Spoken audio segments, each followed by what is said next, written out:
Hello everyone, and very well welcome to our global audience connected with us for this webinar on programs of activities, PoA experiences from the field. I'm Peter Schill, Knowledge Management Officer with the World Bank Institute Climate Change Practice.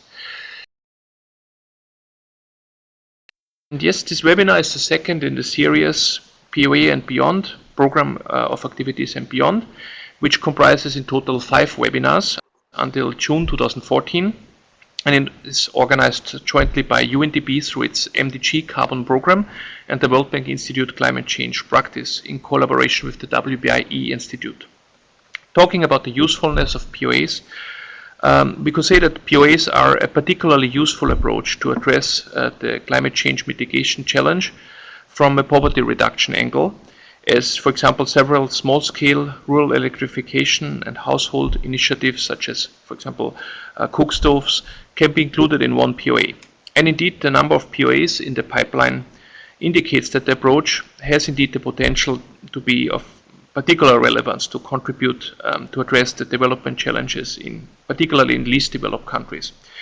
Now we see also the latest developments, in particular standardized baselines and simplified additionality, offer the opportunity to further increase the mitigation action, and they may help the poorest countries of the world access carbon finance.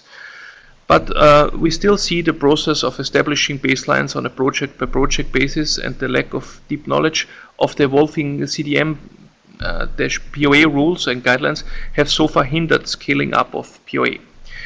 This webinar series, the PoA and Beyond, aims to contribute to addressing precisely those challenges through sharing and discussing existing knowledge, good practices and new trends and instruments such as standardized baselines and scaled up mitigation action, i.e. nationally appropriate mitigation actions, or NAMAs. In the previous webinar, if you recall, it was on October 17, we brushed our memory with the concept and regulatory framework of PoAs and the role of CMEs in a PoA. And today we are pleased to have with us Mr. Bill Farmer, Chairman of the Uganda Carbon Bureau, to discuss with us letters of approval, obtaining financial support for the establishment of a PoA, data handling with storage, and contractual arrangements with component program activities, or CPAs, under PoA. And now, without further ado, I would like to hand over to our speaker, Mr. Bill Farmer, to help us better our understanding on PoAs. Please, Bill, over to you. Thanks very much, Peter. I hope that everybody who's online can hear me from the luxury of the World Bank office in Kampala. You'll see the very Spartan room that we're in. So this is really a wonderful opportunity for us to share a few of our tips about how we've progressed in our PoA programs over the last 5 years. So I'm just going to check that these buttons actually work. I've been told to try that's right. Good. These are 4 programs of activities that we're working on right now. The two at the top are registered. The one on the top right, Improved Cook Stoves for East Africa, was the world's first multi-country PoA to get registered. And ACES Biogas got registered last year, again, multi-country. And we have renewable energy, SPEAR, large and small scale meth, in the works with the CDM. And FOCASA is a pioneering forestry PoA incorporating adaptation and mitigation components. So we're just fundraising to get the last version of the PDD sorted out, and then the registration funding. So you could say, why, climate change is visible in Africa. I first came to Africa 40 years ago, and it's certainly evident that all the changing planting dates that the farmers are experiencing, it's so widespread, it's here, it's happening. So I guess about 6 or 7 years ago, I felt it was a good idea to set up the Uganda Carbon Bureau and see if we could harness carbon finance as a sort of payment for ecosystem services that everybody was talking about, but it was actually quite difficult to pin people down. And usually when I ask questions in PES meetings, so what do you have in mind? Carbon finance was one of the few responses that came. So we figured that with the advent of carbon finance, my first dabble was about 10, 12 years ago with a Plan Vivo forestry project here in Uganda. And that gave me the appetite then to think about PoAs. And we had been tempted at many meetings to put our hands up and say, this is a great setup, does it work? And of course the response was, nobody's using PoAs because the rules were so difficult to implement that it was sort of stillborn. But in Poznan, at the climate change conference, I went to all the side events talking about PoAs. And then I realized there was change afoot, and the EB was promising to sort out some of the rules. And there was a sort of mood of optimism that maybe this was the year coming up that PoAs would get sorted out. And I think I was really tempted by the 21-year duration of PoAs, beating the pants off donor time horizons of 3 or 4 years.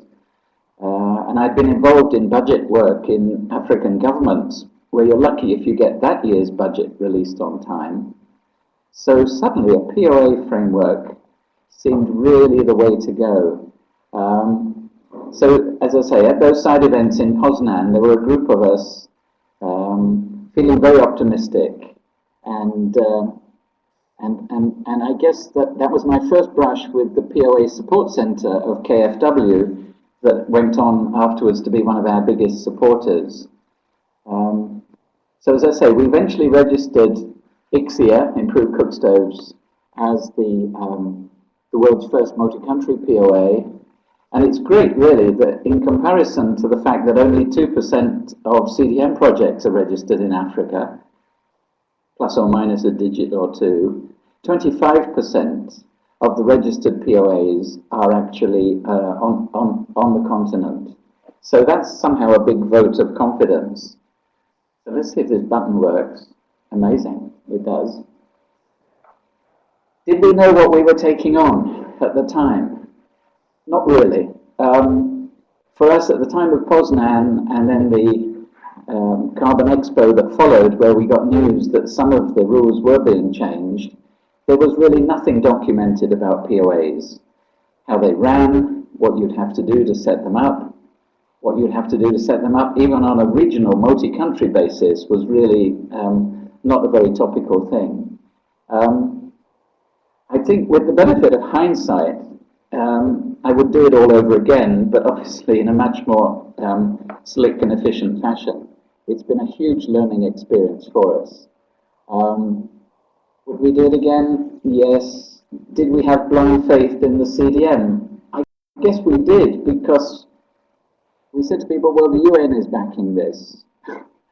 And whether you like it or not, we just felt the UN would be around for those 21 years, 28 years, 60 years for forestry. But frankly, it has been really cumbersome getting to grips with the CDM materials, but also getting to grips on top of that with the gold standard overlay, because those first two PoAs of ours are gold standard and CDM accredited. Same basics, but still a lot of work. How have things changed? Things have got a bit better. I'm pleased to say that now in Kampala we have the CDM's Regional Collaboration Center. So we have 2 full-time employees of the CDM, literally a few hundred meters from where I'm sitting now. And that has made life a lot easier in just having a CDM dialogue. So that's a great thing for us here.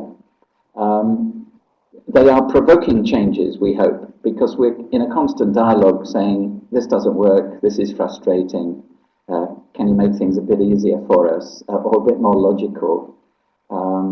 So that I think is brilliant, that the CDM has come out of Bonn and is now sitting amongst us. Dreadful, I would say the one thing that really kills us is what I call the dreadful market mismanagement of the EU ETS. we're trying to get projects off the ground in Africa, and we've assumed there will be some coherence in the market where we're trying to get the projects to sell their credits.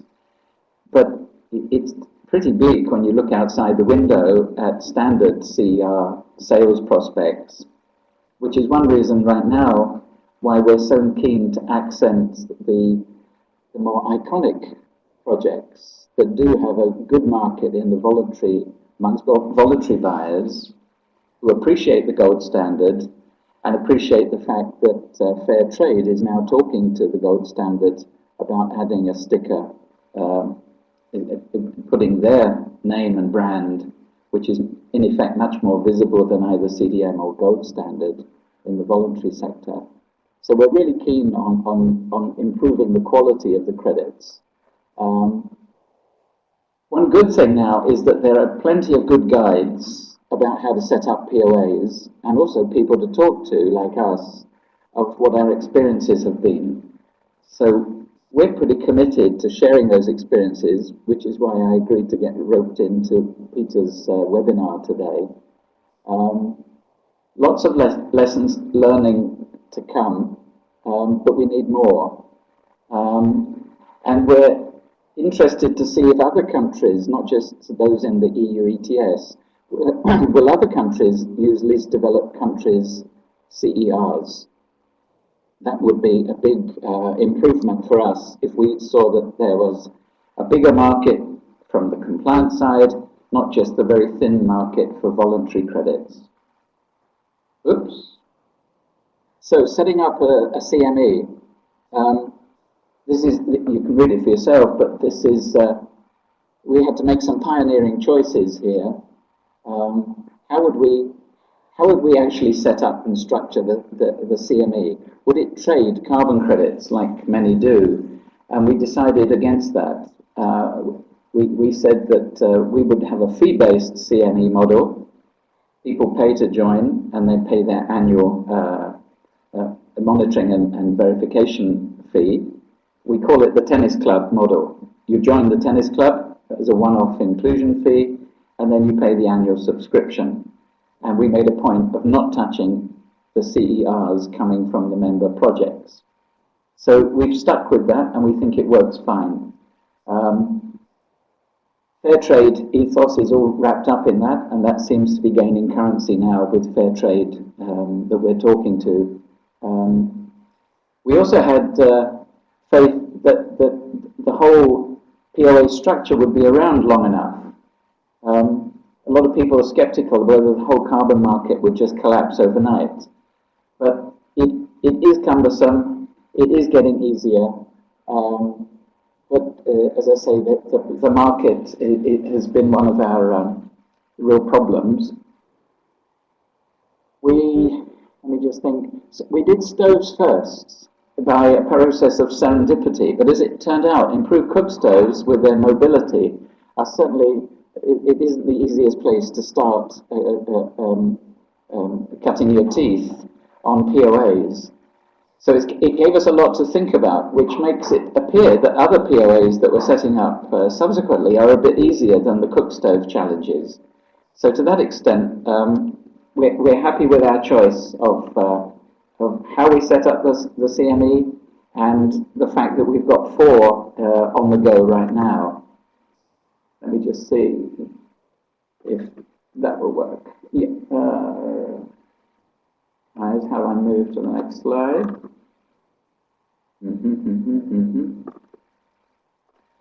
Interesting. How did we staff and fund our work? We decided it was too big a gamble to take on equity and loans, big equity from other partners. And we found that PoA support was available, which was great. And the KfW PoA Support Centre was brilliant. The Nordic Climate Facility came on board really quickly. And the gold standard we decided to move with to attract premium buyers. And we've always had a rolling finance plan where we've never had enough money in our pocket, and we have to swing from one fortunate grant or our own funds to keep the show on the road. But of course, we now find ourselves in a really bizarre and artificial market when we get depressing news feeds of what's happening to CER prices. So really, I guess, thank goodness we decided to locate the Bureau in a least developed country, because at least that's the sort of smarter end of the market as far as pricing is concerned. But will in future sustainable development and poverty reduction secure a premium price? There are a lot of people aiming to get those prices, and I guess all of our CPAs are following us fairly blindly into the fact that will there be a market over the next 21 years for their credits? Here we go, push the button again, let's have another go. Let's try. So common issues in all our PoAs. That little illustration is from one of our graphics where we try and explain carbon credits in one picture. I'll leave you to work it out for yourself. We basically make a broad assessment of future project interest when we set up a PoA, but there are lots of factors to assess. It's very difficult, we found, to make the methodology choices. We've had a lot of humming and hawing as to whether we've chosen the right method, and we've changed in some of the PoAs several times before we finally put the PDD to bed. We're very keen on the co-benefits, obviously the gold standard stuff and fair trade. And we just have a philosophy that if we can produce the best quality credits from under our PoAs, we're going to do well. We'll get better market prices and attention. But it's very, very risky. So we need the grants that we've used over the last 5 years to take the sting out of the risk. And what it means is, if we can set up a PoA where we haven't got capital to service, it means the eventual fees for the members are that much lower, because we don't have to recover establishment costs. And that's proving to be a good topic right now, as we're starting to include CPAs into our cook stoves enterprise. Choosing the first CPA is a real gamble. We need very flexible partners if they come on board as the first CPA, because we really annoy the pants off them by making them do lots of crazy things as we test out the PoA and CME and CPA model. But we've been fortunate, I would say, so far. When we first got going, we had to choose all the countries at the beginning. Now, thankfully, we don't have to, and we can add countries. As we've done with the cook stoves, we've added South Africa and Lesotho earlier, at the end of last year. Usually we're interested in multi-countries, although the forestry venture we're just kicking off in Uganda. Let me put another go. We try the buttons. It is quite clunky. Key practical steps. Okay. Pinning down and sharing the PoA concept. Yep. Really, we stumbled along to begin with. We weren't too sure that what we would find, despite some consultants who helped us. But finally, we got a good team together. But serendipity, it plays quite a large part in this process. And we did find at times that getting through the CDM maze was a bit like snakes and ladders. But we are happy that we had the right mix of skills in the office: business skills, CDM skills, people skills.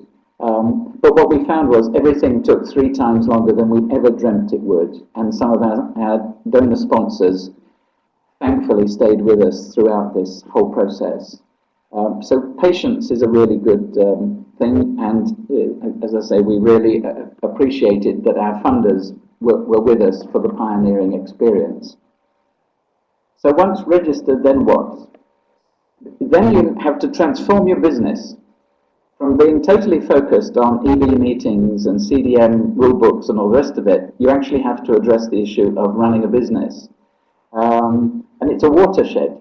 It really is. It's really within the space of a few weeks, once you get registered, you've got to get running the business and thinking about all those practical business issues. What we've found recently is that getting the gold standard registration is this awful feeling of going back into the CDM world. It's not the biggest fun, but it's necessary. So you've then got to think about what partners you need for running the business. And maybe that's the time to take on extra financial partners. That's, again, a phase we're in right now. Then, contractual arrangements, CME, CPAs. It's essential to have 100% oversight and ownership of the legal documents. If you don't know the legal documents that you're using to run your CME, you are doomed, absolutely doomed. So too many bad things can happen at once the money starts flowing, and you need those legal documents to guide the whole process of your relationships. And what we have found is that every time we use the legal documents, we tune them just a little bit more for the next occasion. So we started off using Baker & McKenzie, sponsored by by the German government, and they helped us polish up our legal documents, and that was brilliant. But now we've gone way beyond those first drafts and have taken it over ourselves to stay on top of the PoA structure and the many additional documents that you have to formulate as you're going along. Data handling and storage is a really fun topic, because if you don't get your act together, you are flooded with data. We've just gone through a training, in effect, validation, verification exercise, picking these blue stoves from a random number generator. Thankfully, we've had support recently from the Global Alliance for Clean Cook Stoves, and we're installing a Salesforce database, which is just brilliant. In fact, tomorrow we have a training session with the consultants, and you just have to stay on board. You've got to develop a corporate memory culture. You've got to remember all the things that you did over the last 4 years and be able to access them really quickly when questions come up in the verification exercises. That's been the work for us over the last few months, of getting all our files in order from this long and tedious registration process. So if anybody wants to contact us about the Salesforce database and the people we're using, feel free. We also got good advice from other players in the market. We're also very keen on a census approach to seeing what's going on with cook stoves and the biogas digesters, because a census, particularly if it's done on the back of a maintenance exercise, really does give you solid information and confirms that women are using the stove, it's being maintained annually, and even a simple locally made cook stove can still be in use after 21 years if it's managed, if it's maintained annually. So we're really keen on the census approach. Even though at first glance it sounds crazy, sampling is probably cheaper and quicker, but at the end of the day, if you want to keep those stoves in use, make sure they're maintained.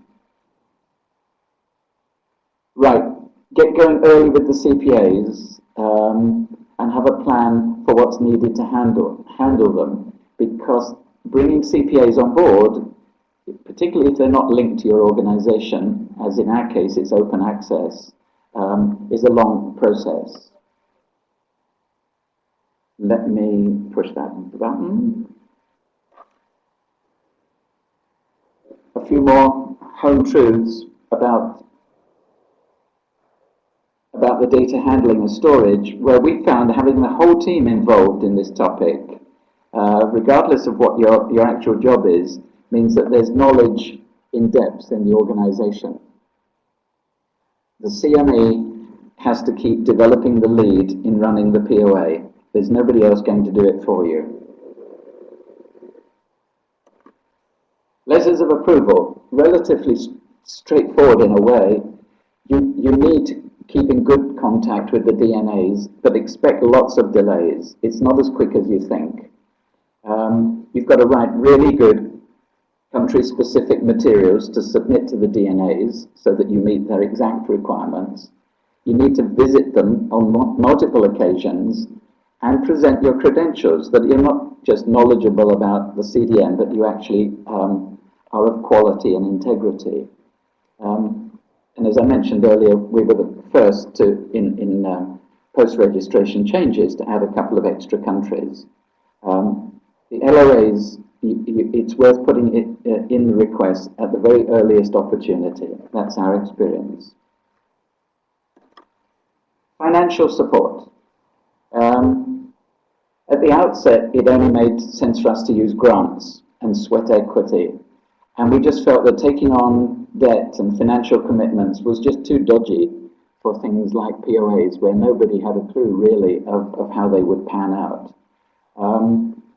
Particularly if development partners want to help least developed countries, then this is a great area to pitch at them. And it's worked so far for us, but it's a changing scene of financing right now, and that's why we're adding the adaptation word to our forestry topic. So it is still a challenge to get enough money. And we're using crowdfunding sources now. That's active with us this week. We're working with other partners to get soft lines of credit. And our good friends at CTI PFAN are up there amongst those friends. So, future prospects for PoAs. In effect, with a moribund compliance market, PoAs will struggle, no doubt about that. And in a way, why go to all this effort only to find that the EU ETS has pretty well fallen flat? But we have a long-term belief in the market that it has amazing potential to promote sustainable development. 21-year registration for a CPA, 60 years for a forestry one, is an astounding tool for sustainable development. And being market-based, we think that's the way to go. So that's really my presentation. I'm pretty well on time, but I thought, let me just as a final slide, put up just a few things worth a look. New materials are coming on the market all the time. This MRV manual that KFW has just put out is brilliant. The Climate Focus Handbook for PoAs. Again, if only we had those 5 years ago, life would have been easier. I think Jeff Stiles is listening in on this conversation. At some point, he will also, I'm sure, chime in and say the same thing. And the PoA Information and Assistance Platform is really cool. And they are having a webinar in 2 days' time. I'm just checking the paper here. Legal and Financial Aspects of PoAs. December the 5th, 10 a.m. Central European Time. Tune in, it's going to be a good one, I'm sure. And Sasha's here with me. He's been behind the World Bank Institute online courses. So he forced me to put those last two on the list, but they are really first class. So there we are. I think my time is up. Peter, are you going to cut off my microphone? This looks good. Yeah, thank you, Bill, and thank you so much for this great presentation. And I'm sure there will be many questions and more discussion after, and the Q&A session. And to start this Q&A session, so we'll have prepared 3 teaser questions. And so the first one would be, which skill or asset do the viewers here actually believe is the most critical to possess for CME? And we have those 3 options essentially: business management skills, integrity, and was number B, and then C is knowledge of rules and regulations. And so far we see a vast majority for business management skills of responses. So maybe let's give it a few more seconds, and then we could see what this looks like. Mm-hmm. Yes. Yeah, so we still, if people still want to vote, please do so. Give you few more seconds, and so we have about half have voted so far. Okay. Yeah. Okay. Thank you. And yeah, so we could end now this question, and so we have here this result. Now, Bill, surprise to you, or how would you interpret this? Well, you know, it could have gone either way with this thing. If you've got to vote for one rather than any of the others. I mean, I'm a big advocate that you need skills fairly equally spread across all key areas. But I was the first guy that the British government, under its aid programme, ever paid to go and get an MBA at a time when nobody had a clue what that was and its relevance in the development field. So business management skills, I guess you could say by career choices, comes high on my list. But I would say that the integrity with which a PoA is run, at the end of the day, keeps you afloat, because it means you attract the right kind of CPAs and the right kind of government support and development partner support. And I see Luca from CDM is online, and he knows that these are sometimes skills in scarce supply. So it's interesting to see the knowledge of rules and regulations. You can buy that in effect. If you've got enough people in your orbit, you don't necessarily need full-time people once you've got registered, but you certainly need those inputs in the early days. And we had the fortune to have two CDM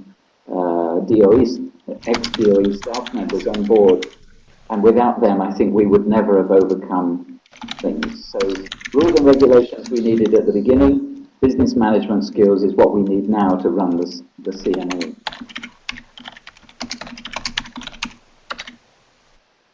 Yes.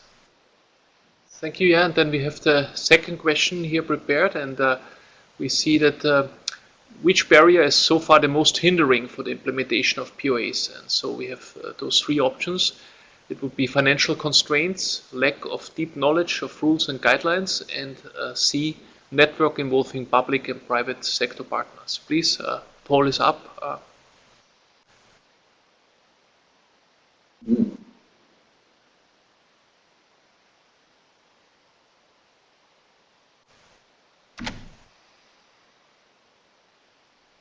Interesting.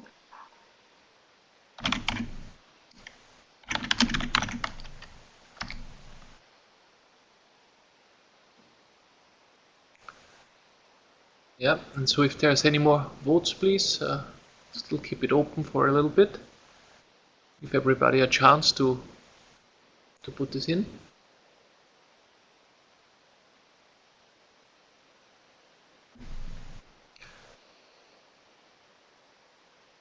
Okay. Yeah, okay, thank you. And yes, Bill, over to you. How would you interpret this? Yep. I think I interpret it in a very practical way, because all of us are hard up for money, and if you can't keep the money flowing, you're dead in the water. By the time you've got your CME running, you should have a pretty deep knowledge of the rules and guidelines, because otherwise you'd never have got it registered in the first place. So you've obviously got to stay abreast of it, but thankfully KfW and a whole host of other great people are doing their best to help us. The networks come in if, like us, you're open source and you need people to hear about you and come on board. But I think I would vote with those who ticked financial constraints, because it's the constant thread through my life at the moment, swinging from one bit of funding to another, and now switching over to fee earning as we run the PoA, where our philosophy has been we set up the PoA, we get it registered, and within 3 years we have to be cash positive with our chins above water. And thankfully, because we've had support in setting it up, that's mostly chins above water in operating costs, because the setting up stuff is written off. So there we are. Thanks, Bill. And then we have the third and last question up from these teaser questions. And so it would ask, how far will stakeholders be able to use the skills and knowledge obtained from designing and implementing their PoAs for scaled up instruments such as NAMAs? And we have A, significantly, B, moderately, C, modestly, and D, not at all. And so please, everybody, poll is up for voting.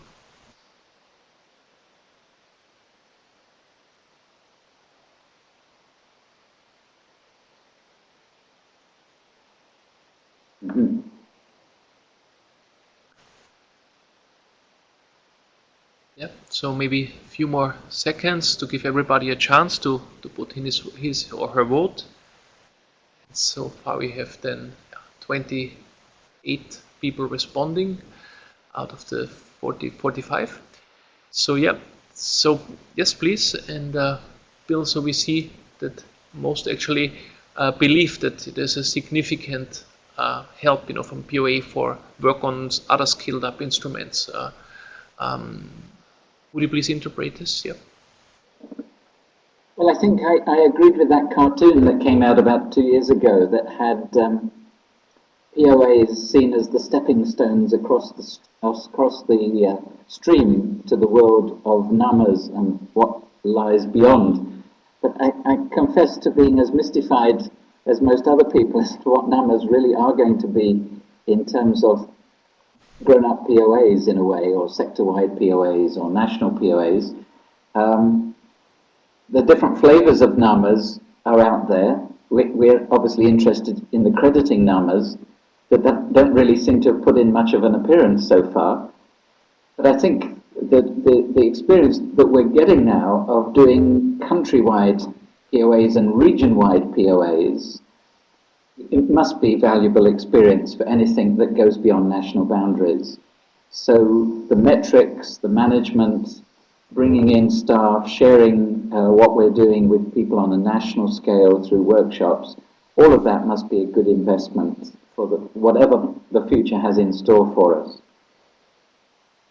Yep, thank you very much, Bill, for interpreting those 3 questions. And we have actually, now the forum open for questions and answers. And so there was actually one question, Bill, and then I could give over to you. From Geoff Stills, and he has been asking, can you provide more info on the database program you referred to, Bill, from the Global Alliance? Sure. You've just rechristened Jeff Stiles, and I'm sure his mother wouldn't appreciate it. But anyway, on the basis that he's got a good sense of humour, we managed to get a grant from the Global Alliance, from one of their funds, and we ran a small call for proposals. And we have signed up, and they're halfway, almost completing the implementation of a Salesforce-based database. The company is called TACT, T-A-C-T. So Jeff, or anybody else, if you want to send me an email, we'll be happy to send you details, because their founder has relocated to Uganda, amazingly, and he's in our office tomorrow. But we've been really impressed that this will allow us to stay well on top of the whole database question. And also, it will provide the member projects with a brilliant way to manage their businesses right down to retail level. And we can add GPS links, we can add little video clips. So if we're doing crowd funding, we can feed these kind of links into what crowdfunders have sponsored.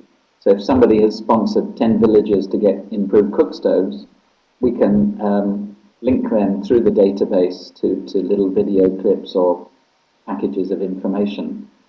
So we were influenced because Catherine Lucy from Solar Sister uses the same people, and we felt that was a good reference, and we're very pleased that these guys are on board. And we will be writing up our experiences for the Global Alliance as part of the sharing. They've provided money, we're going to provide feedback, and for the various things that they've helped us with, we're providing lesson learning, both good lessons and obviously some of the mistakes that we made on the journey.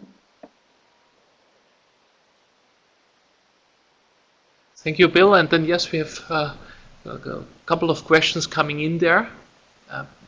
So they will be in the screen for you there. I see them it's moving up and down like a. I'm just looking here. Alexandra Souza. Yes, yeah, Question, and or Alexandra is placing the question there, yep. And so for, I think okay, the first one will be from Katrin Diamvaya. hang on. How do CPA pay their membership fee if they are not successful in selling their CR? Let me just have a look at that. Yes, I see it from Alexandra. Thank you.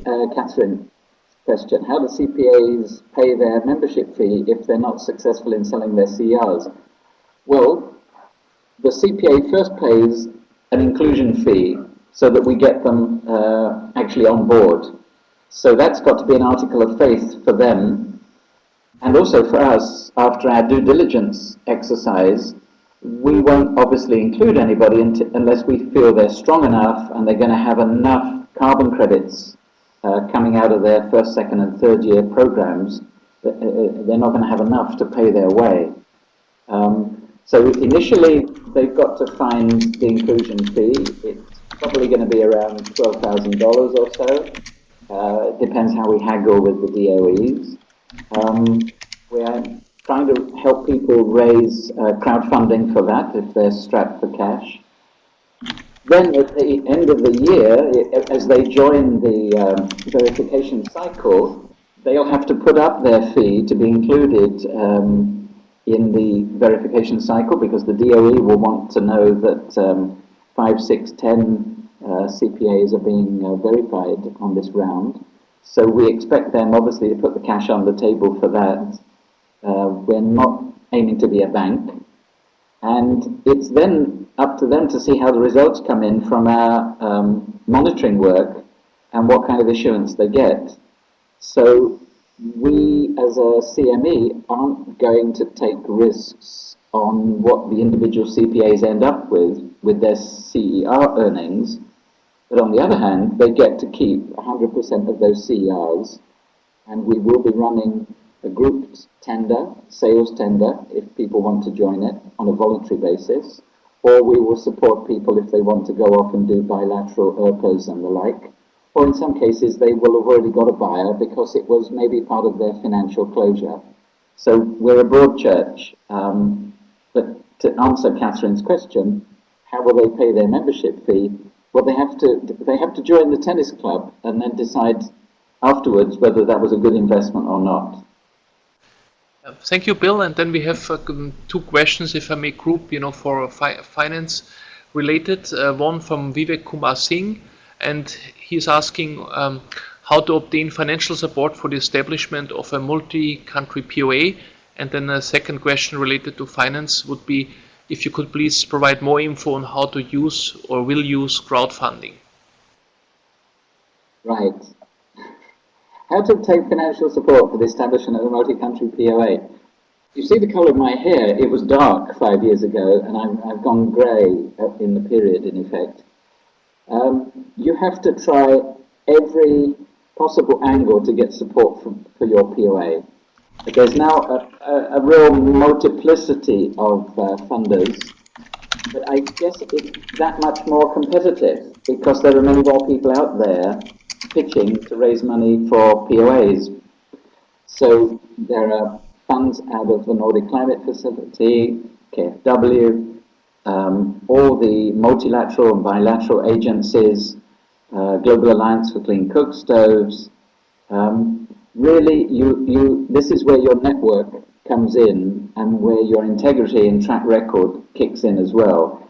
You've got to spend quite a bit of time each week looking up and down the internet what is happening.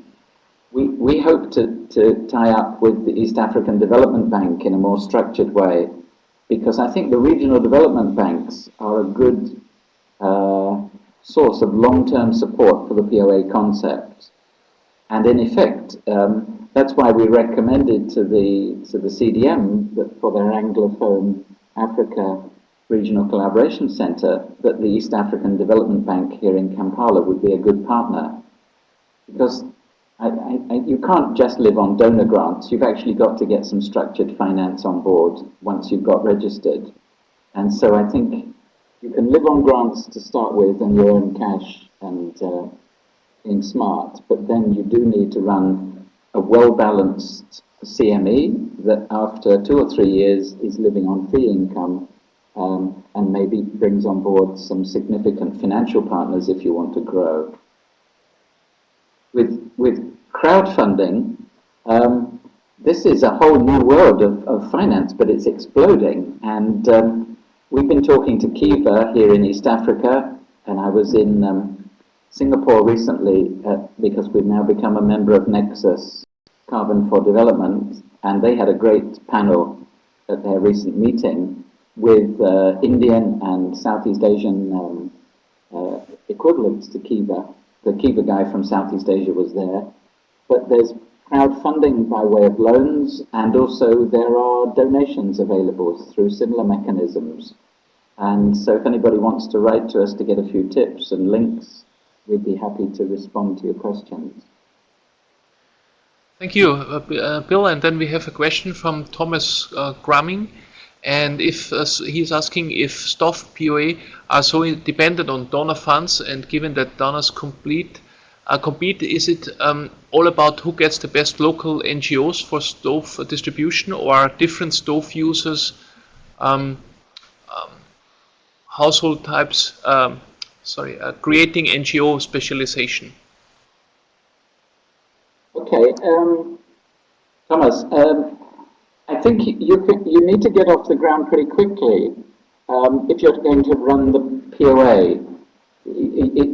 We took nearly 5 years from start to registration, which was an inordinate period of time because everybody was learning, and we thought we were going to be way behind everybody. But as it turned out, everybody else was delayed by about the same time as we are.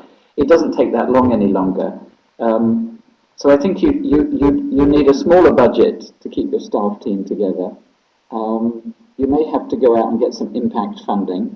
I think snuggling up to impact investors through things like SOCAP, finding the right kind of people in California, or when SOCAP operates in Europe. That's another great place to meet like-minded people. But really, stove distribution isn't really just an NGO business. We're dealing with cash crop groups like coffee cooperatives and forestry projects, a whole range of quite commercially minded outfits, or religious groups who have their constituencies.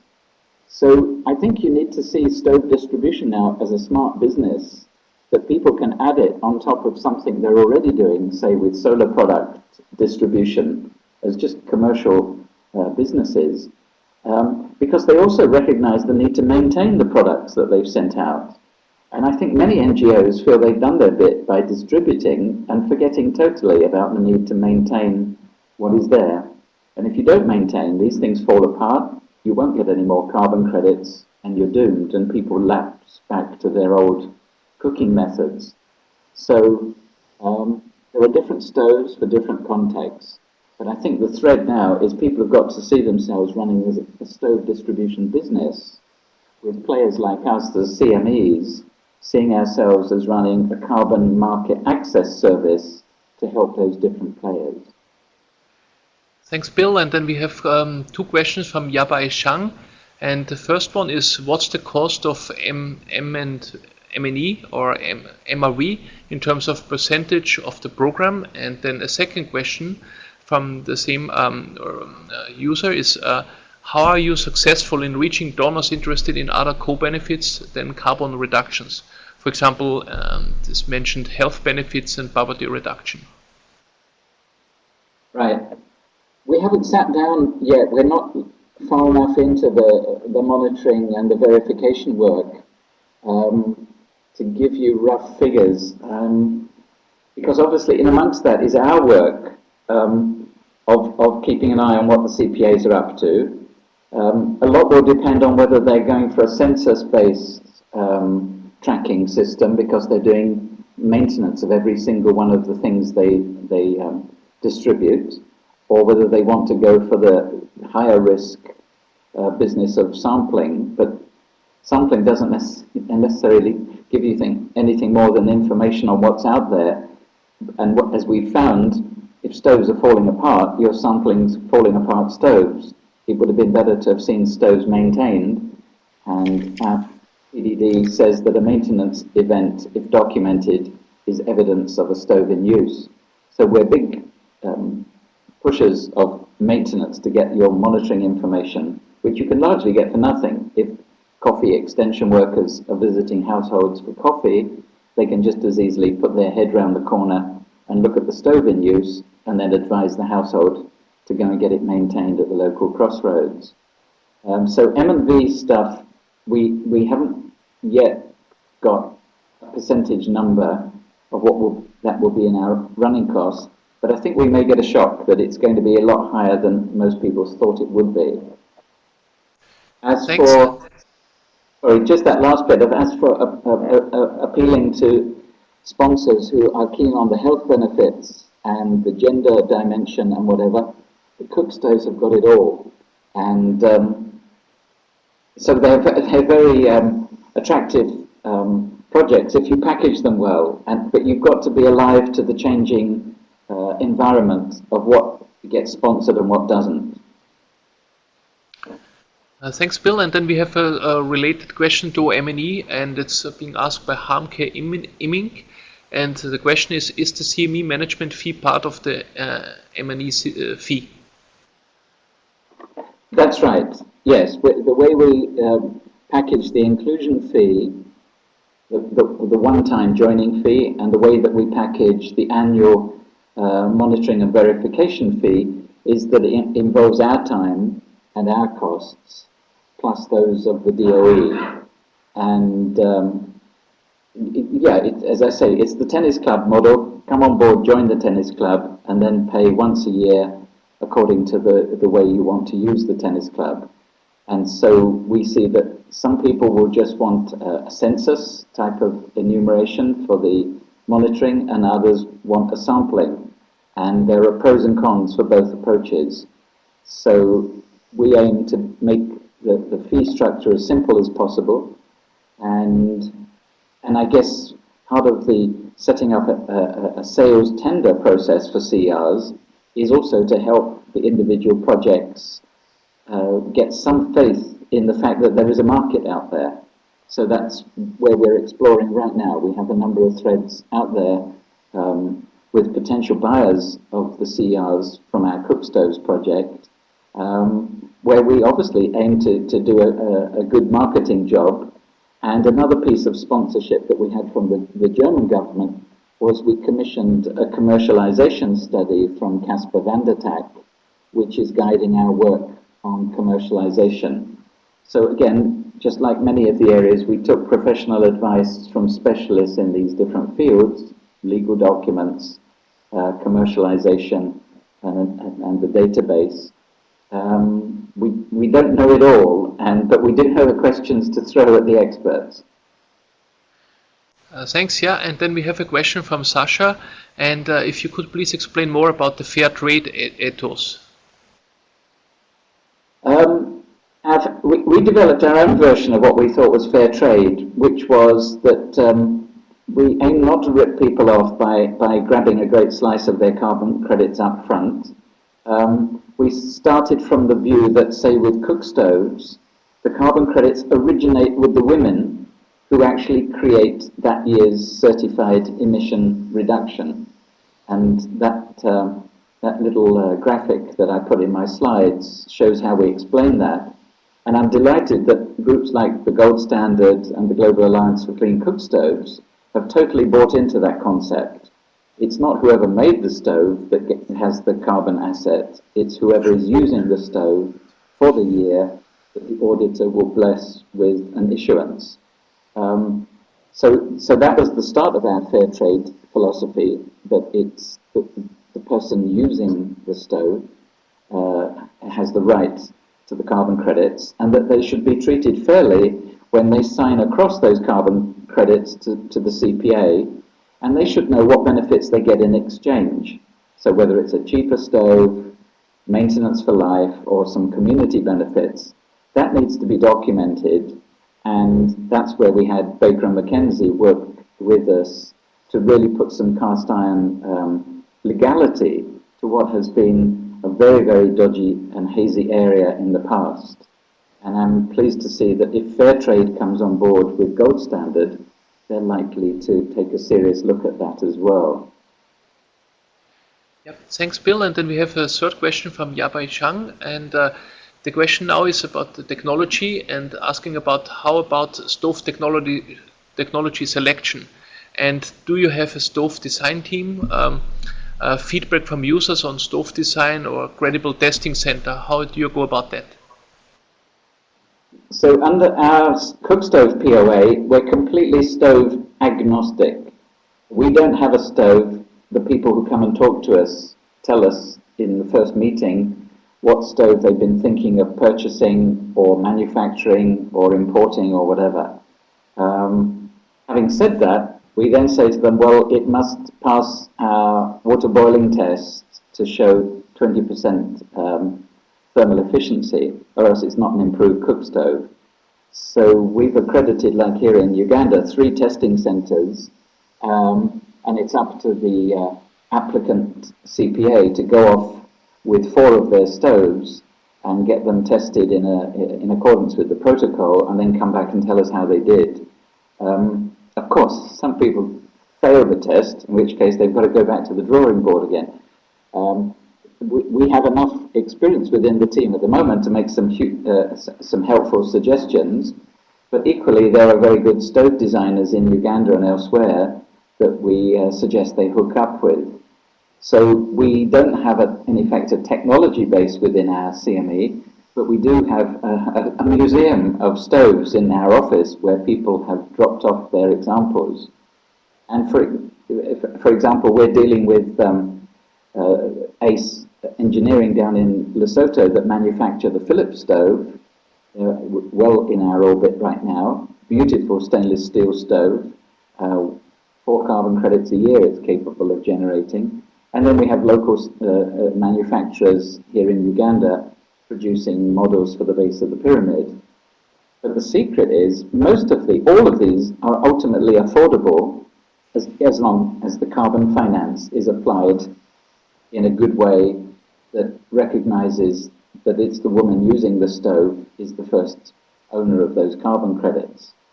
So testing centers, we've done a lot of training in the last 6 to 9 months, so that in the verification exercise that's just finished, 3 testing centers in Kampala have participated. But of course, you need to make sure they're all testing to the same standard, which is again part of our monitoring work. Yeah, thanks. And then actually there was a question about the incentives you're providing to ensure maintenance. Yeah, if you could please elaborate a little further on that. I guess when we explain to people why we're so keen on the maintenance topic, it's to say, well, if you don't maintain the goose, it will drop dead on you. And locally made stoves are lucky to get 2.5 years life with the clay and the sheet metal and all the rest of it. But with maintenance, anything keeps going. In my garage here in Kampala, I have a 1951 car. It looks like it came from the showroom because it's been looked after and maintained. And we're saying the same thing, that why would you want to go to all that effort to distribute stoves to households only to see them fall to pieces in 2 or 3 years, when we're trying to lift households from basically a Stone Age technology up to something better? So that's, if you've got a philosophy towards the positive aspects of maintenance, then you'll find international partners seeing you as a good bet. But if, on the other hand, you're dishing out things that fall apart swiftly, what really have you achieved with sustainable development? In life, in this part of the world, maintenance is everything. If you don't maintain your car, it's dead. If you don't maintain your stove, it's dead. And you've missed out on 21 years of carbon credits from stove serial number 12345. With annual maintenance, after 21 years, that stove will still be in use in the same household. So we think maintenance, as we say, maintenance equals monitoring, which equals marketing. If a lady's got an annually maintained stove, her neighbours are going to wonder how she has a stove that always looks like new. I think that's a brilliant marketing tool. Thanks, Bill. And actually, we are nearing the end of our time, and we got a lot of questions coming in, and you are getting more and more popular by the second actually now, and people are asking, for contact details. And actually, what we can actually announce here is that with the UNDP, we'll actually setting up a community of practice, for participants of this webinar series, where we can have it open for everybody and have a discussion space there, and where people can interact with each other. So this would be an announcement that we can make also, and so we are then having the one last question, because it actually feeds then also to the next session that we will have. The next session on the 5th of February, or actually the second next on 5th of March, and we'll deal with NAMAs more precisely. And then Dr. Noem Udin is asking you, Bill, with your extensive experience on PoA, are you looking for any NAMA in particular in Uganda already exploring this field? We are. I guess the forestry program of activities that we're working on right now has the potential to be a NAMA at the end of the day. We've got very good links here with the government ministry where we have our DNA office.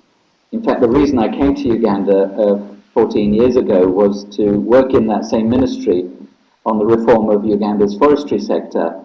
So we've been cutting our teeth on these cook stoves and other things, but what I really have an appetite for is forestry, because it's so vital to the environment in this part of the world. So if there was one topic I would choose for NAMA development, it will be this fourth PoA called FOCASA. But I still want to see what's happening in the NAMA world, because it's still very, very hazy. I didn't go to Warsaw the other day because we were too busy here, but I haven't really detected, it's like looking what was it, for the Higgs boson. We believe it's out there, this crediting NAMA that we could do with forestry, but we'll carry on with the collider and hope that we discover it. Thanks, Bill. And yes, actually, and now that we have now more than 1 hour, so would actually say that really agree very much with Darren, who is saying that it's a pity that the presentation is ending, and I think everybody would like to continue it and have more discussion. And so again, we would like to refer to the exchange of question and answers on the link that we will soon provide. This platform, which will be available on the climate finance options platform, that we will send out shortly, and then you can all discuss among each other, and champions like Bill, also happy to join anytime and to discuss there. And so we are looking forward to provide actually this sustainability of this great discussion and continuation of dialogue, which is so rich. And again, would thank you so much, Bill, for being available and leading such a great presentation. And before we draw here the close, I wanted to give over to you one more time, to have a brief wrap up and also have an opportunity, to say goodbye. Yes, great. We could speak all evening. Sasha and I have got some beers stashed here in the World Bank office, so it's a pity we can't extend it. But if anybody wants to contact me, just do it through our website, www.ugandacarbon.org. Just stick in Uganda Carbon in Google, you're bound to stumble across us. We're passionate about sharing our ideas with others, and the one thing I learned at business school was working as a team gets you places. So thanks everybody for being on board with us. It would have been a bit lonely if you'd not been here. And Peter, thank you so much to your team. And I should just give a big plug to all the people that have helped the Uganda Carbon Bureau over the last 5 years with their really patient support. Thank you, one and all. Thank you very much, Bill. Thank you very much again, and for this really detailed insight on PoAs from a practitioner's perspective, which was so rich. And thanks also to our technical team here, for making the connection possible. Especially to you, the audience, for joining in and making the session interactive. And before we draw a close, I would like to refer one more time, to this community of practice that we will set up in due course, and which will include a link to the community of practice in our future messages. And that please join there and for further discussion. And then we would also like to ask you for your feedback on this session. So we will, after this webinar, provide a link to a survey. Please take time and a few minutes, literally just maybe 1 minute or so, responding about this webinars, and then also we send this follow-up survey about future topics.